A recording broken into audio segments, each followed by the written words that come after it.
Now last time, Dan, you did a film with me like this, and I'm just so far too tall, mate, and I got too many chins right now, so can I just come down here for this?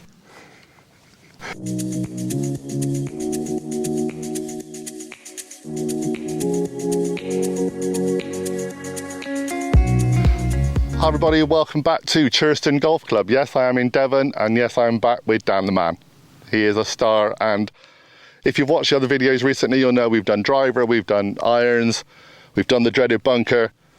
This is the other thing I worry about. Today we are talking wedges. So it's a fly on the wall video, basic lesson for me to try and get, I think, a whole new technique and a lot more confidence. Let's see how we get on. Okay. Any particular wedge? Yeah, no, most 55. Okay. Just going out to the sort of 75-yard marker there. That's actually about 50 yards. Okay. Based on where we're at today. So it's interesting you give me the 55 before we get started properly. Right. I put this in the bag today because I wasn't sure what wedges we're going to use. Oh, really? Because I never keep the 55 in my bag. It's become a club that just never comes out of my bag. Like I never pull it out during a round. Okay. So it's always been 50. For everything, and then 60 to get out of bunkers. Because I tried using 60 and 55 and I'm just knifing them flat on the ground all the time. So I kind of lost confidence in the 55. Okay. Maybe that's what you're here to change today.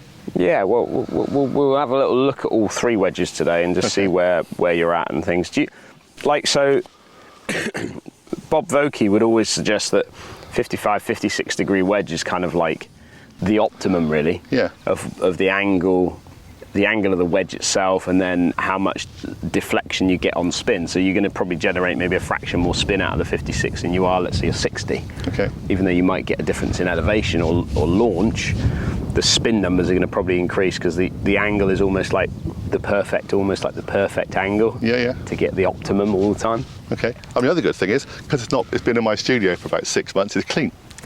which is the other option. And the grooves are fresh. It's nice and fresh. Let's grab a hat. It's getting warm. Can't believe it's summer, Dan. It's beautiful, isn't it? Okay, so everyone knows who's watched my channel that my short game I don't have confidence in. Okay. I don't commit enough, and even I'm told to commit, it just doesn't happen. Yeah. So a bit like the bunkers. You know, yeah. Well, we changed that around pretty quickly. So around 50 yards. So they go quite low and normally quite hard. Okay. Better. Better, okay.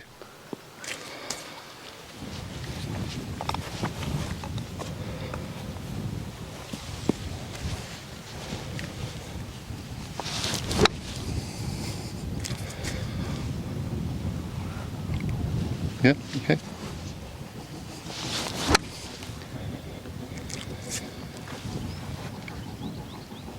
Okay, good. That'd be fine. Okay, so very, very similar to what you were kind of getting out of your irons, where you're probably coming in around a sort of 0 degree angle as you're coming into the ball. And it's getting more of the sensation that I want you to get is, as you're coming through, you're kind of doing this and wanting to almost like flick underneath it as you come through the shot. The problem with that is that you don't generally generate a lot of spin out of the shot. So in order to generate spin, you need a good spin loft. So we need your angle of attack to be certainly a lot steeper coming into the ball, delivering the loft, and then that'll increase your spin numbers. If you come through a shot and try and sweep it off the top, yes, you might launch the ball up, but you're actually generating very little spin on the golf ball because your spin loft is decreasing slightly. So with the feeling of this is very similar to what we were getting out of the bunker play, just trying to keep that weight just that little bit forward. So from here, you're tending to kind of want to fall back this way a little bit. Even though you are finishing here, it's still most of your weight is being pulled back. Sure. We've got to get the sense of trying to keep that weight forward, keep the handle forward, and then it's rotate. Okay.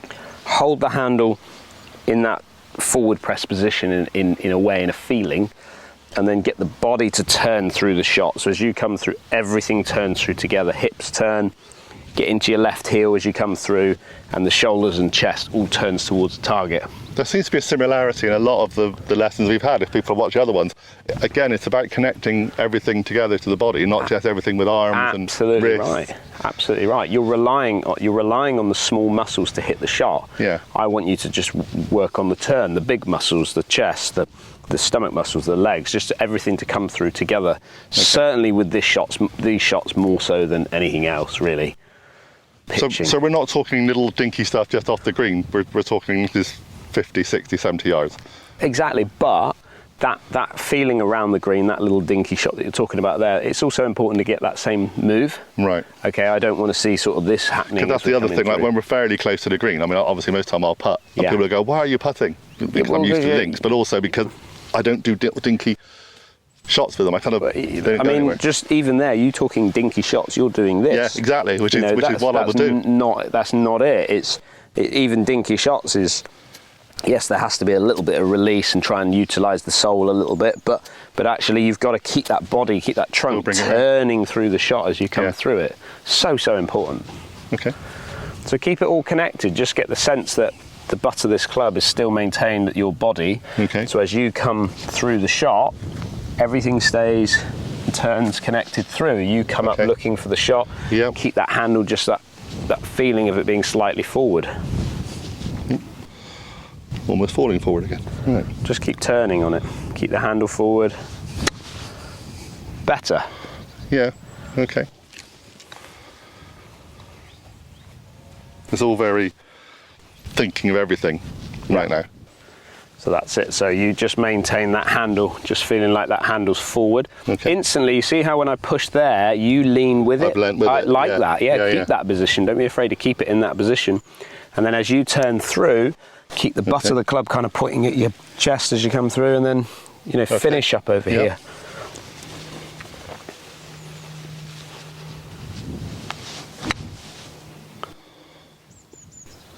Pretty good. It feels more controlled.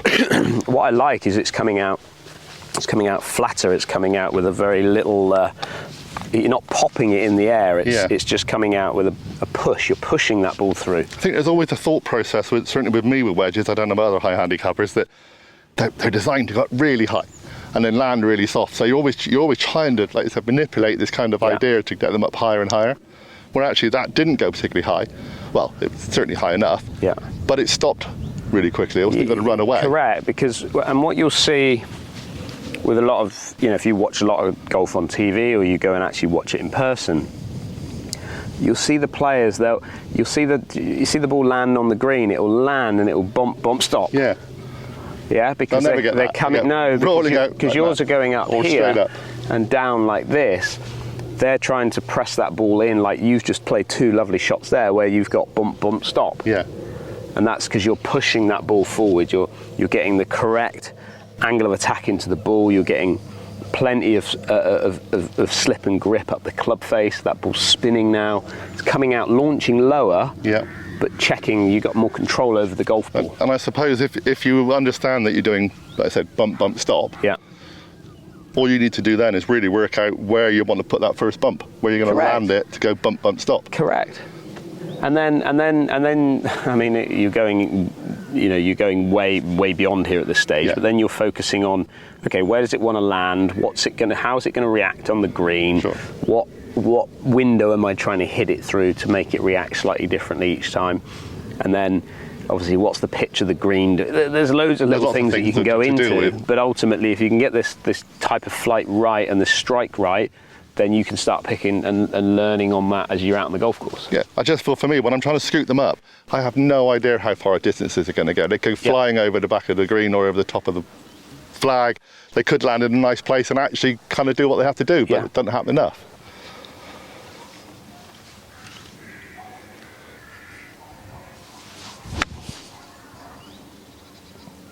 Same place. Yeah, same shot. Same place. Bump, stop. Yeah. And I just want to see, so if you just watch down the line here, I just want to see with you as well is the tendency for you is when you finish up in the shot here, it's still a little bit of kind of like this going on. Yeah. Okay, so it tells me that we've got a little bit too much of that at this stage. I want to And you got to think, if your hands take over, your body slows down. Okay. Okay, so as you come through, you feel like, oh, I don't need to turn because my hands have done the work. Well, we don't want that. We want the body to feel like it turns. So you can see my weight just shifting forward here, handle stays forward, and then it's more of a turn and hold. Yeah. See how I've held that position with that club there? I've not let that club kind of do this into this position, so I'm not trying to scoop it. I'm just pushing that ball forward as I come through. Okay. I certainly think with shots which seem to be a lot more, let's get this right, I would say slower, more controlled. Yeah. I worry about putting too much body in it because I still think they're going to go a long way, and just, as long as just you a mental thing. You can put all that body action into it, as long as you don't start scooping at the same time. Just use the body, hold the club there, that's it, and then hold that finish. All right, a little heavy that time, but okay. Definitely holding that finish where you feel like you're extending, as you come through, you extend the club out here, holding that finish there.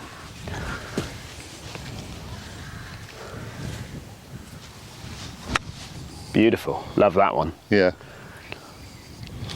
And again, look, well, I mean, this is lovely hard. Grouping going on Yeah, lovely grouping, but this is hard ground. I mean, we're landing it on baked summer ground now, where there's not been any sprinklers on here, but you can see the ball wanting to, is still trying to grab on you, isn't it? I will say the other fear about doing a wedge lesson today, after we've had seriously hot weather the last couple of weeks before, as I saw, was, can I get the club under the ball, because it's really hard. You know, I would definitely be putting right now because this is link style stuff and it's hard ground. And what I want to explain about that to the viewers is what John does, you see, is as he comes into impact here, he wants to do this. So he wants to scoop that ball up because he's trying to get the ball up in the air. Well, the problem you get there is as you start to scoop it up, you get the handle leans back. Therefore, if you look, if it's really tight ground or firm ground, that club is going to the leading edge is going to rise up. Your bounce is going to become enhanced, so you're going to get more bounce on it, and therefore you're going to then catch the ground, bounce up into the ball, thin the ball. Same way we discussed in the bunker lesson. It hits the ground before and it knifes it against the edge. Right. With the first shot that you hit out there today, you could hear it. You could hear the noise. Like I can hear the noise. It goes clonk. Yeah. That clonk is that bounce just kicking in, and then the club bounces up and then whacks the ball halfway up, which you thin it 20, 30 yards through the green. By you keeping your handle forward, your leading edge is now coming in lower into the ground, as in it's coming in steeper. You're taking off the bounce of the club, and therefore you can get that club to dig in a fraction more. So yeah, even with rock hard ground, it's not going to bounce up. It's just going to hit into the ground. And then what happens off the back of that is and that's where then the fitting. Once you get your technique right, that's where the fitting of the wedge really comes in, because if you get a club that's got too little bounce, then that club's going to dig in. You're going to strike it a little bit higher up the club face, where you want to strike it around the sort of 2 or 3 groove mark. Okay. 3 or 4 groove quite low mark. In the club face, really. Yeah, because you want it then. You want to get it on the lowest part of the club as you can, not too low, but groove 3 up, let's say. And then what it will do is it will slip up the part of the club face and then grip. And as the further up you go on the club face, obviously you're generating more and more loft. Okay. So when you're striking it, if you've got too little bounce, you'll start to strike that ball. That club will go deeper into the ground. You'll strike it, start getting it too high up the face. So you get like pop shots. There's nothing really meaty behind the ball. So you get pop shots up because you've got a lot of loft, and then you haven't got the slip and grip as much. You've got a lot of slip, not enough grip. So therefore you're taking spin off the ball. And then the opposite, if you've got something with too much bounce, and this is where the fittings are so important, too much bounce, then you start striking it even further down the club. So you're always trying to get that optimization there. And that's why fitting for bounce and grinds are so important for anybody, as long as they get the technique right first. I mean, exactly. I was going to say, it's really interesting talking about fittings, because you discussed this in the bunker lesson as well, about fitting for wedges. Yeah. And obviously, you love your wedges, and you spoke to BODT, and there's a whole passion about wedges there. People get fitted for drivers. People sometimes get fitted for irons, but don't really feel that many people get fitted for wedges. Like me, it kind of came as we need to get 3 wedges, but get a kind of a set. And actually, you know, you've got to choose clubs that are going to work for you in different environments and different situations. You know, I've got a 58 right now where I've been playing this week and vlogging this week, and I'm on firm baked British soil right now, where I've got a 10-degree bounce on my 58-degree wedge, which I love in the winter months where it's a bit wet, and I can just chuck that club into the ball and it just does what I want it to do. You put me now, and actually potentially I've got too much bounce on that club, and so I now have to either change the wedge, which I don't really want to do. I don't want to pay for another wedge. Or what I can do then is I can just lean the handle forward a fraction more. So if I lean it just that little bit further forward, I can just take that back edge off a little bit. Knowing I'm delivering maybe a little less loft, but actually I'd rather have a little less loft and know that the ball's going to come out a little lower than open that face up or let it sit normally and then get that club to bounce on me where the ball comes out either lower or it just pops forward too much. Okay. Makes sense. So, yeah. So obviously we're discussing relative beginners, let's say, or high handicappers. Yeah. For you, and I guess for most people, it'll be get the technique right first, so it's fairly consistent, and then go to get fitted for wedges, and to be fair, you know, most of the guys out there that are doing wedge lessons and things like that, they can probably tell you what bounce and fit you need anyway. You know, they're all experienced pros. They're going to be, if they know a bit about short game and they're having wedge lessons, they're going to know a bit about wedges. So don't be afraid to ask your pro what you should be using. Because the pro will hear it. Like you'll hear it off the floor, you know. It will start as you did on as I'm doing with the bunkers or here, you know.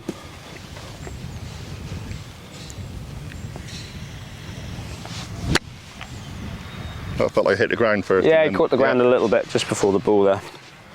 We haven't discussed stance or ball position or anything. No, not at the moment. I think, to be honest with you, you know, when it comes to ball position, if you get your technique right, John, you can move your ball position up and down as long as you get your technique right. It should be, you know, it's going to change the way in which the flight of the ball is going to work and things like that. But it's not. You've got it just forward to centre, which is good for me. So for someone like you at the moment, just as a thought process is, I want you to focus on trying to hit, not necessarily the back of the ball, but trying to almost like hit the front of the ball as a sensation. So don't try and have the low point of the club being straight underneath the golf ball. Have it maybe just a little bit further forward. It allows you to get steeper on the club. Certainly on that last one, we've been talking, and then I came back to think about what I was doing. It was like, it's got to kind of be there. And so weight forward, lean that handle forward, and then really just turn the body through the shot. Lovely. Best strike today. It felt so much different. Yeah. Best strike today. It was crisp.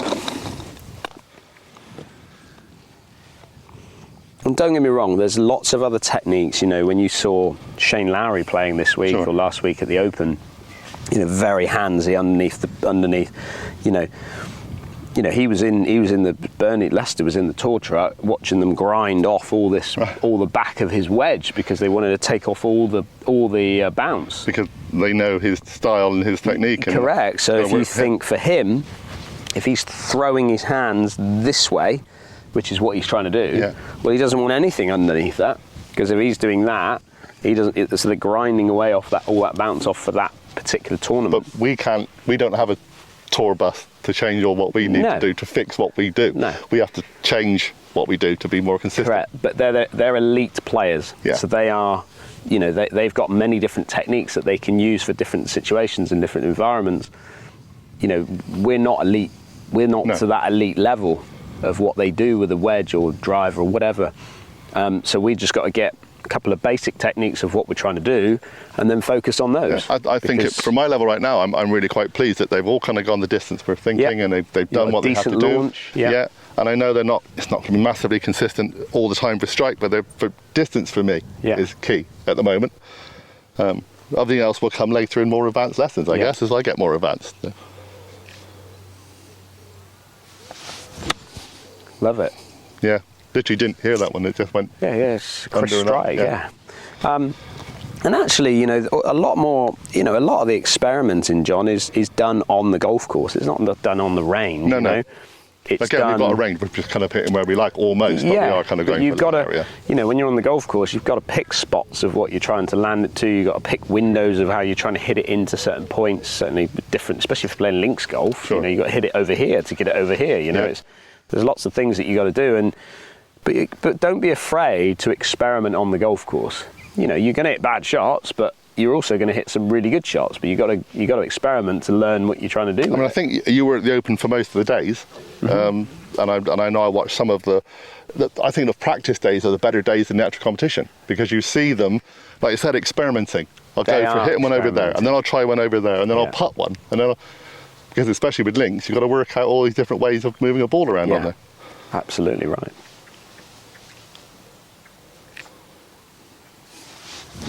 Beautiful. Love that. Look at your finish position. Look at how much you're now chest pointing everything to the target. And that's where it landed.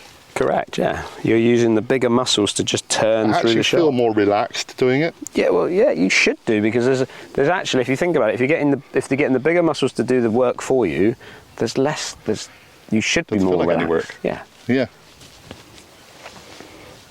Oh, look, lovely little strike place in the middle, right. How does it feel with this wedge now? See, seeing that and doing what we're doing, I think, well, I'm quite happy to have this in the bag. Yeah. It doesn't worry me anymore. How much bounce is on this one? So 13. So it's quite a high bounced wedge, which and that's I was never told that when you know, I was fitting for my irons, and I said I got a deal on getting 3 wedges, and they just said, "Oh, what degree do you want?" So I said, "Well, I think I've been told even gaps, so I think my fitting wedge is 45, so let's go 50, 55, 60." Yeah. They didn't ask about bounce. It wasn't ever discussed. So you've got 10 degrees of bounce on your 60, you've got 7 degrees of bounce on your 50.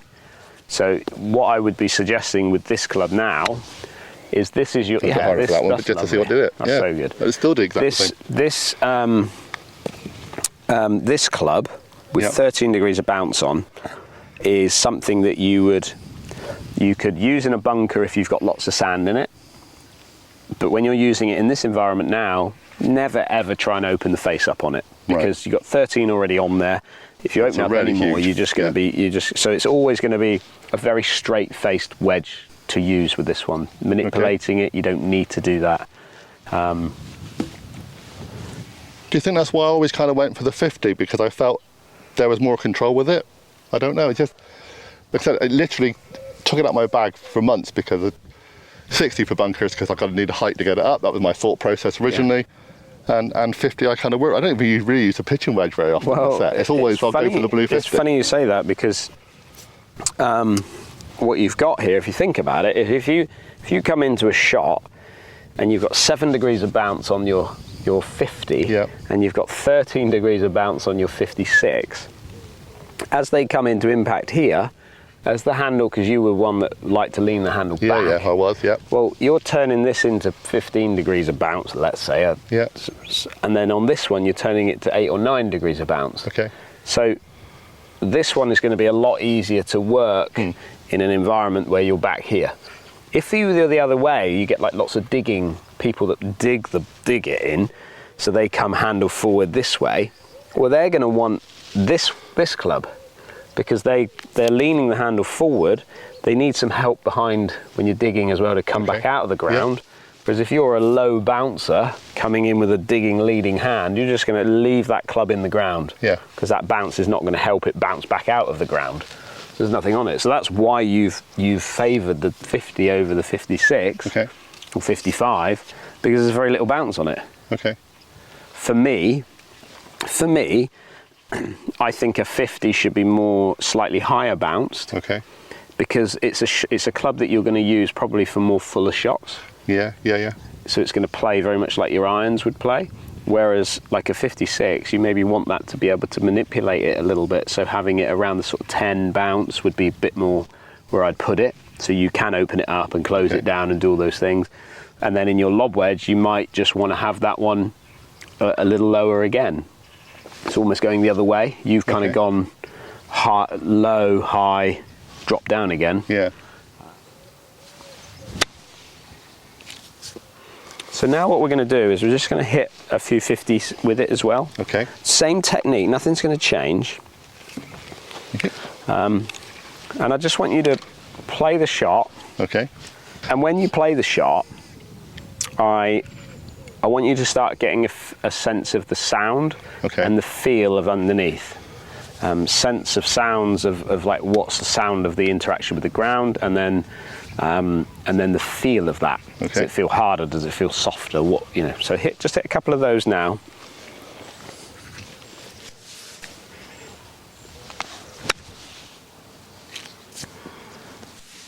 So I heard it straight away. I don't know what you heard. It felt very clicky. It felt like I caught the ball again. It felt like I went a bit back again. Okay. Nothing started off with a thought process, and then it just went a bit. Okay, go again. Flicky again.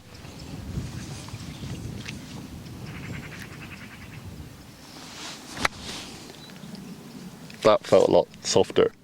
There's more of a dead sound. Okay. Yeah. So the other one's very metallic. The other one sounds more what I would call clonky. Okay. So, and what that is it's where the bounce of the club is hitting into the ground. Okay. Because you've got very little bounce on this wedge, you're not getting that clonking sound as it hits the ground. Yeah, yeah. So it's more crisp. It's more soft. It should feel softer in your hands and crisper in your hands. Whereas this one, in this particular environment of it being baked out, this one should feel just that little bit nicer.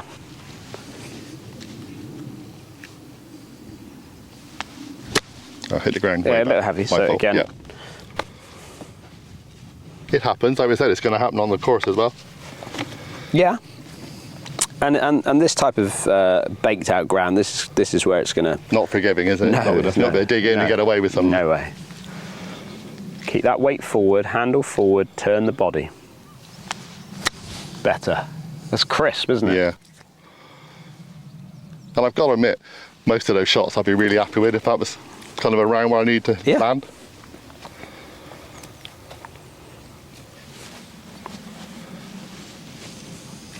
Keep that weight forward, turn the body, handle forward.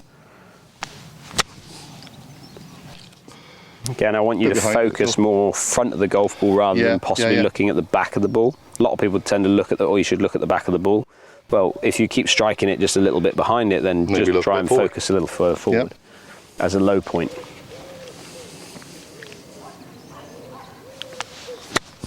Better? Yeah. Oh, it's like a mental thing, isn't it? Like you said, you're kind of looking just behind the ball, you hit an inch back behind it. You hit in front of the ball, you're now hitting it at the point of the ball. Yep. Keep that body turning, okay? So be a little bit more aggressive in your turn. Turn, leave the club behind you as you turn through. Handle forward, there you go. So as soon as your handle goes forward, your weight transfers onto your left side more. Turn hard, better, beautiful. Best shot. And again, it's not dramatically changing distance, it's just freeing that body up, isn't it? I think my other thought process is if I move the body round faster, then it's going to go through faster, and that's not necessarily the case. It's no. As long as you don't hit at it with your hands, you know.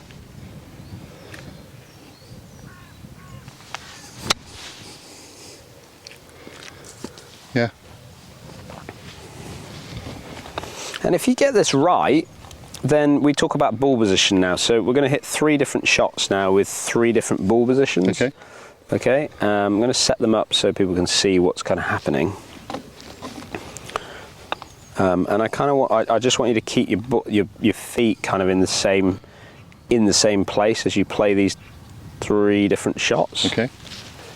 So how you place these? They're not about certain positions on the ground. So that's a bit harder. That's longer grass, etc. This is about ball position.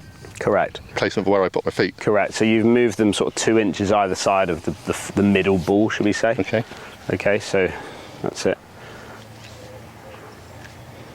Turn through. Okay, good. Okay. Okay, so now just get set up to that middle ball again. So set up to it as if the ball was in the middle there now. Okay. Okay, good. So all I'm going to do is just pop that ball just a couple of inches back. Keep your body in the same spot. And again, try and hit for the front of the ball? Yeah, front of the ball, but just make sure you turn through again. Handle forward, turn through.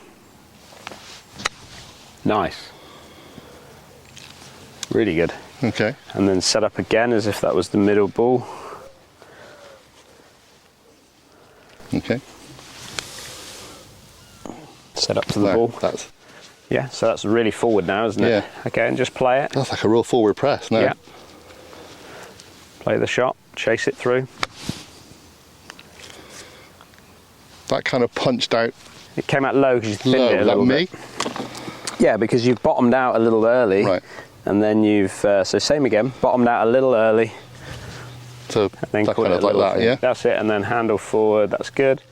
And this is just experimenting. Turn through hard, better. Now it come out higher. Yeah. It come out a little higher. Higher, yeah. So what I would do, let me just jump in here. Yep. If I'm trying to play different types of shots, so if I just want to get that ball to just maybe fly a little higher and come out with maybe a little less spin, I just push that ball position forward, because my descent angle is going to be a little less steep into the shot, and then I'm going to kind of clip the ball as it comes up through, and therefore the ball goes up more and then comes down maybe a little softer, but then releases out as I want it to play it. Whereas if I want something to come out maybe a little lower, but just with a fraction, maybe a bit more spin on it, I'll just pop that ball position maybe just that little bit further back, handle stays forward, still turning through the shot, and you can see there that I'm impacting it, getting a bit more divot, but the ball's coming out just a fraction flatter, zipping on me a little bit more because I've got my spin loft just that little bit more increased. Okay. So again, they're just different experiments, but they are different ways of playing shots. And that's the thing for a practice ground, experiment. Yeah. Try things Play out. it. Try it. See if it works for you. Find what find your kind of happy spot. Because it's never always going to be the same thing, or it shouldn't always be the same position and same stance and everything else. It's just depending on what shot you've got to create. Yeah, and actually, you know, to be fair, John, you know, these are just like little play tools that you can mess about with to get different types of reactions on the shot. Okay. My thought process when you said about this one at the back. Yeah. Now, I don't know if this is right. I mean, quite a few people I know will always put their wedge at the back. It'll always be a back set thing because they think they're going to strike it better. Yeah. At the back, you know, because they think they're going to knife it in the middle or whatever. Yeah. I've always told, oh no, set it at the back, and then, but there seems to be less control sometimes with those at the back. It's about striking the right place, not about whether it's back or forward or in the middle. Correct. And you got to think, as soon as you push that ball position back, and this is where, you know, I'm more of a believer of having the ball forward, middle to forward, rather than back. You know, a lot of players that tend to get a bit anxious about their chipping. It's this standing walking right forward. And the problem is, all you're doing is you're making this bounce on the club so little that you know that club's going to dig in as it comes through, which is not always what you're trying to achieve. But your wriggle room, they're so scared of fatting the shot or catching it heavy that they go further and further back here. Whereas actually, if you get your technique right, you remember, like, whenever I use a club, I'm using the sole of the club. I'm not really too fussed about the face.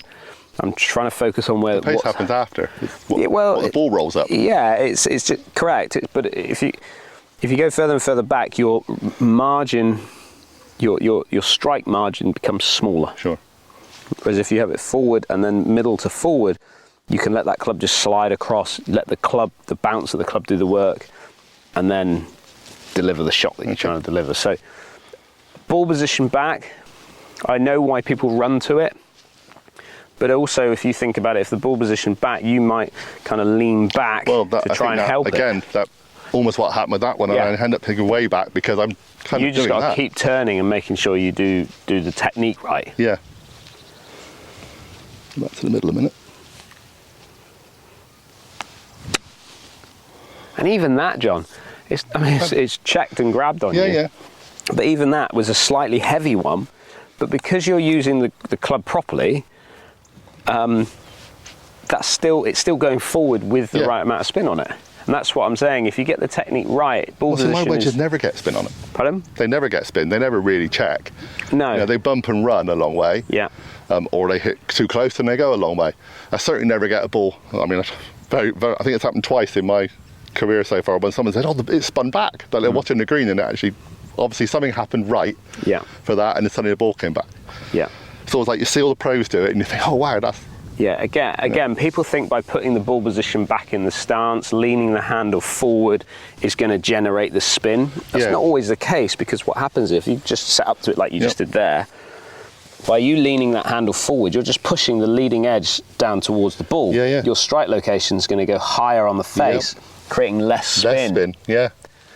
You want more down the bottom to let it slip up the club face, then grip, then generate the spin from there. It's got to literally go up the grooves to create that move. Correct.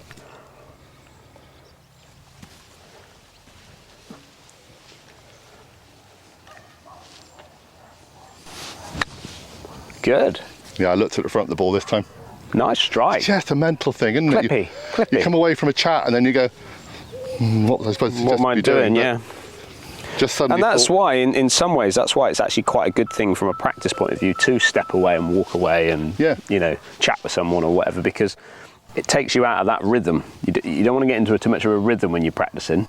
You want to break yourself like you would on a golf course. You don't get into a rhythm of the golf course. Well, that's a range thing, and especially like with driver irons, you get them all kind of there lined up. You just dig one out of the thing, whack. You dig one out of the thing, whack. You don't walk away from the ball and think about lining it up. Correct.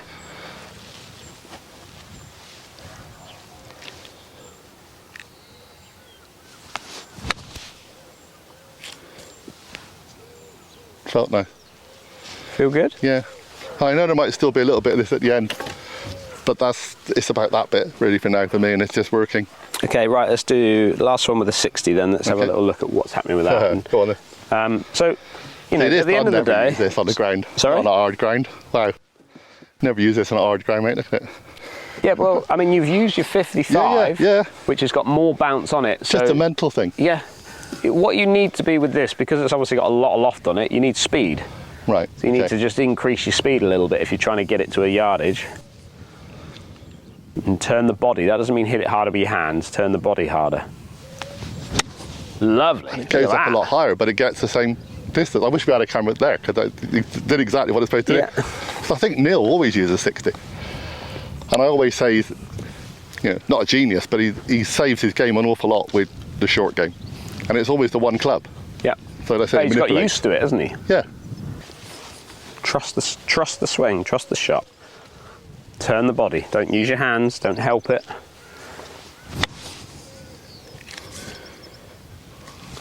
Not bad. It's certainly not doing what I normally do. Just remember, you just need the speed. With a 60, you just need the speed. Turn through. Beautiful. Oh, yeah. Land soft. And your technique has not changed. No. Your flight patterns have changed dramatically. Yeah. You know, but this is the shot where, you know, for me, the 60-degree wedge or the 58-degree wedge or your lob wedge, it's a get out of jail card club.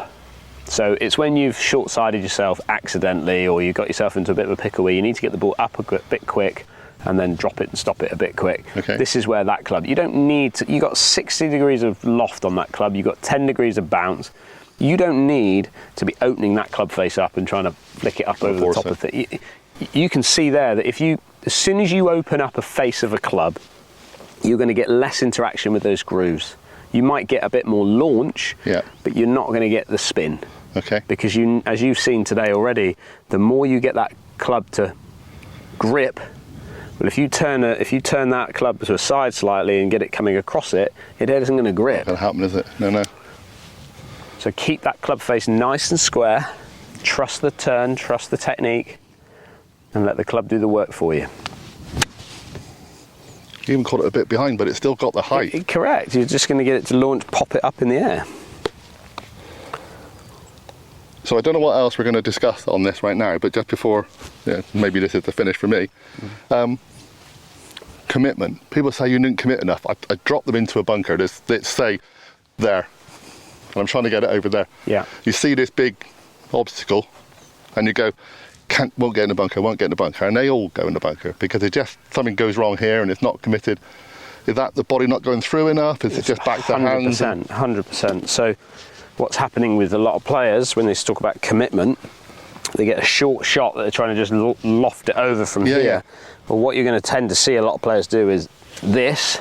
Yeah. So they end up trying to lift it in the air, so they end up falling backwards. And then what people are seeing from you on the screen is that they're seeing this. So, so you're falling back, and then you stop. And quite often they'll go fairly high, but they won't go anywhere. They won't go anywhere, because going, oh, by the time you've delivered that club and you've managed to get underneath the ball, you've got that handle back. I mean, they're going to go right up in the air because you've delivered like 80 degrees of loft. You know, when the body is, even if you open the club face up, as long as you turn through the shot, you're going to get that ball to just pop up in the air for you. Okay, yeah. Speed. Yeah. Speed and loft. That's what you're looking for. Speed and loft. Okay. Trust the swing. Love it. That's full commitment there. Body's rotated, committed to the shot. I will say, after the last lesson, irons and driver, they're improving. People are seeing that on the thing. They haven't really seen the bunker route yet. I've gone in one. Yeah. And obviously I've been injured, so this is a whole new thing. I'm really enjoying the lessons because they actually make me want to go to the range and do this now. Not get the driver out and not get the irons out and do 50 drives. But this is fun. Now you can like make patterns. You can kind of land in the right spots. Yeah. It's a new game. And the thing with it though, John, is like, for me, seeing is believing. So that's nice. So seeing is believing. So as soon as you see yourself doing things, a natural human nature is that a lot of people, I'm not saying everybody, but a lot of people, if it doesn't quite go to plan, they'll walk away from it. They'll back away. Yeah. They'll go and practice something they enjoy. If you now see good shots happening, you're going to want to spend more time with that. Yeah. Because you've found a newfound art. Yeah, exactly. It's a newfound art. I know I'm going to make mistakes. Like I do in art. It's taken me years to get where I am. But the good ones are happening far more often now.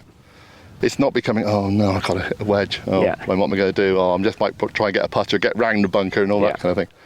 Yeah.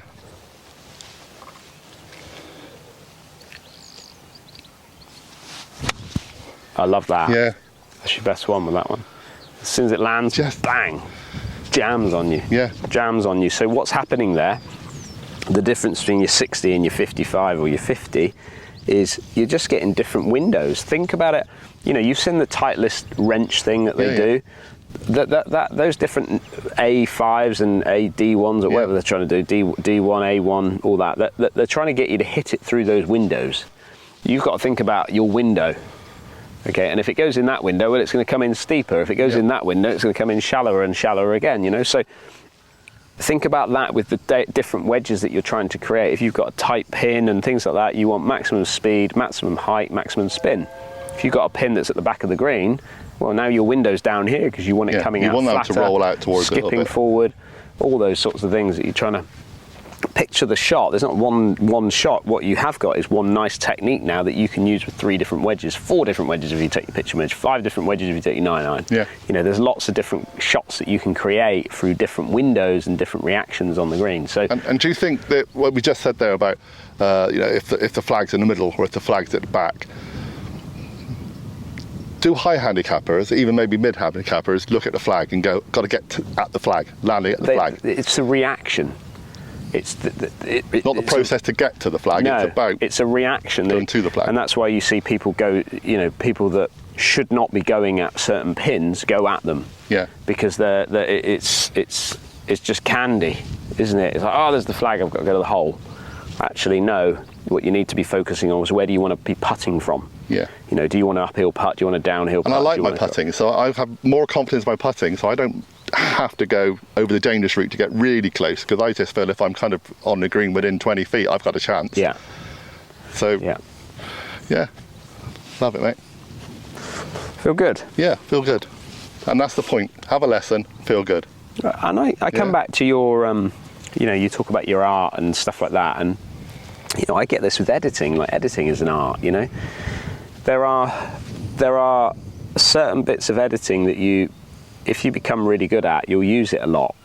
if you see a bit of editing that's a bit hard work, or takes a bit of extra time in you tend to shy away from doing it. And you get a bit lazy, you get a bit complacent. Your videos always end up the same. And I'm sure with art, with what you do, there's certain ways in which you create your pictures and things like that, that there's certain methods that you could use that you'd not necessarily experience that or practice that, so you shy away from using it. However, play safe. Play safe. But however, there's other ways of doing it that, with a bit of fun and a bit of less pressure, shall we say, you can go and have a little play with it, and actually you might learn something. Create a new bit of magic. Correct. Create a new bit of magic. Yeah.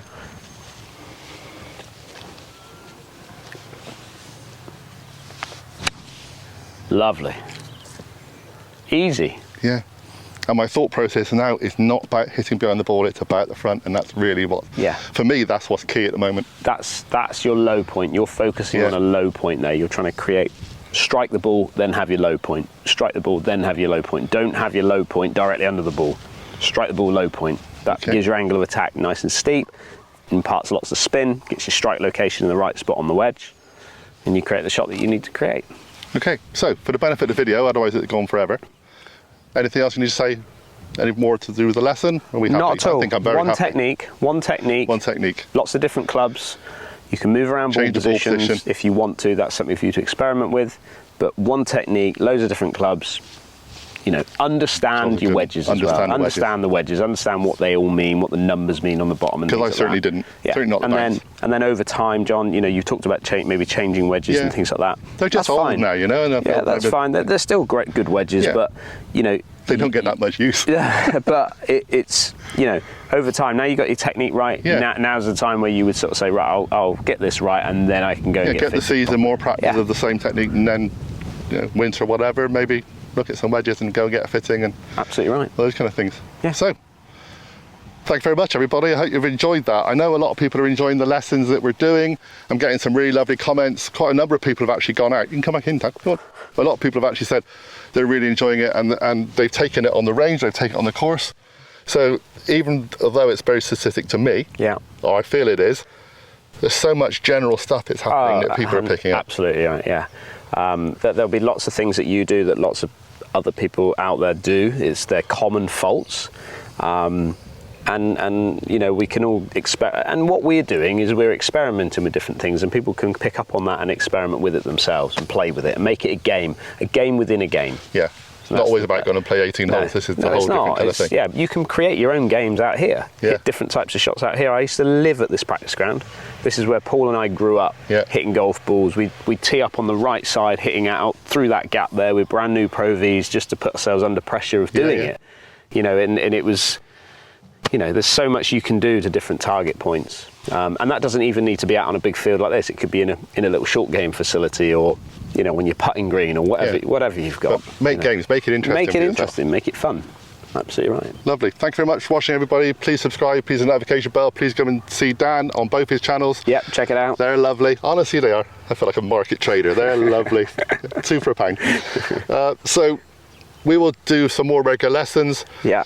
If you've got any things you want us to try and find out about, for me to learn, for you to teach from me, that'll be good. Obviously, people watch my game and they go, you need to do this and that. Say, if you see things in John's game that you want to comment on down below, and maybe we could have a little look at those comments and just see if that's an area that, or then maybe I've got an answer for that, that would help not just your game, but everybody else who's watching as well. So always comment, always thumbs up, and do all those things. Do all the YouTube things. All the YouTube things that the algorithm loves. Yep. I think next one would go putting. Okay. I know I enjoy putting, so you can't teach me nothing about putting. I can't. You're a good putter. we shall see. And then maybe do an on-course lesson. Yeah, I'd like to get you out. Put it all together. Yeah, I'd like to get you out. We'll get out early one day and we'll get on the back nine and play away and get some course management done as well. Thank you, Dan. Well done, mate. Very good.